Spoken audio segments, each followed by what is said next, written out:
So let's talk now to John Caudwell, who's the founder of Phones for You. John, good morning to you. When you had Phones for You, you employed quite a lot of young people, didn't you, particularly at weekends and stuff. What difference did they make to the business? Well, the simple fact is we were employing 14-year-olds and giving them this opportunity on a Saturday morning to contribute. But they required a lot of training, and I did it as a social responsibility because I've always felt that young people need more exposure to commerce, more exposure to education in school that teaches kindness, humanitarianism, and ethical and moral behaviour, but also about setting them up for business in a proper way so that they can judge whether they're going into the professions via university or whether they're going to be practical or a salesman or whatever it is. So I think it's vital that young people get the chance of this exposure. But do you know, the interesting thing at the time, which is 30 years ago, I was declared as a Victorian mill owner for exploiting young people. And the simple fact is that they gave very little value back in the initial stages because they need such a lot of training. And of Right. course, a 14-year-old's pretty immature.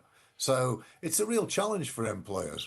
I mean, there's a real dilemma, isn't there? That sort of trade-off between how much you're going to do it for the experience and maybe the life skills and then maybe the start on a career ladder versus, the thought of being exploited just because you're young, you will work for practically nothing. I mean, the government would say that's part of the minimum wage. It's to make sure that people are paid properly for the appropriate role. But is that making it harder, do you think, for firms to take a bit of a gamble or a bit of a bet on a young person?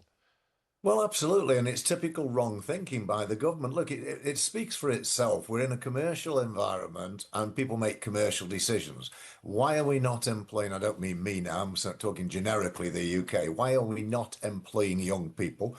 We're not employing them because they're not value for money. And we need to get the package right for these young people so that they are employable, not to exploit them, but to give them a chance of getting on the work ladder, because then when they're 18, 19, 20, they'll be far more experienced and have far more ability to get a job and prove to an employer that they can deliver value to that employer. So it's really, this is the problem. How do you fix it? You don't fix it by raising the minimum wage, making these young people unaffordable for businesses and surrounding them with bureaucracy. At the other end of the scale, of course, there are employers that will exploit people, but I don't think you're ever going to stop that. It's just one of the facts of human nature. But most decent employers would do this for the benefit of the young people and the benefit of Britain in the future. Do you think also, John, there's been a shift in the mindset maybe of some, and it's only some young people, that they're not prepared to work in these, maybe antisocial hours for not much money. They expect maybe too much too soon. I mean, my first job was watering, hanging baskets in a garden centre. It was the most boring thing I've ever done, but it was a great way of realising the value of money. I mean, do young people, do you think, still understand that trade-off? Yeah, I think that's absolutely true. But of course, it's partly caused by government overvaluing the young people's efforts. When I started at Michelin Tire Company, I was on 1/3 of the wage of an experienced person. I was doing an apprenticeship. I was very, very grateful for that. It was £3.11 and sixpence in those days, but of course that's a long time ago. But it was only 1/3 of the national average wage. And I was very grateful for it because it gave me work and it gave me training. And we need to go back to making young people valuable to the employers. The employers need also to be motivated to be responsible, to be socially responsible, and to help do their bit to develop young people's skills and abilities. What did it teach you, that first job, John? Oh, it was amazing because I did an engineering apprenticeship and at that time, then I could use all the machine tools. I could weld in every way. I did electrics, pneumatics, bench experiences. Some of those things I still do today because if I've got something that needs welding, I'll pull out my own welding gear and do it myself. And it was fantastic to have. But it also taught discipline and it taught work ethic. We were allowed 6 minutes to go to the coffee machine. And by the time you got through the queue to the coffee machine, it was time to go back to the bench. That sort of discipline does really stand you in good stead for life.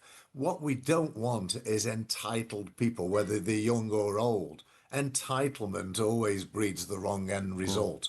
We need an element of gratitude of employers who get the right people and employees who get the right job.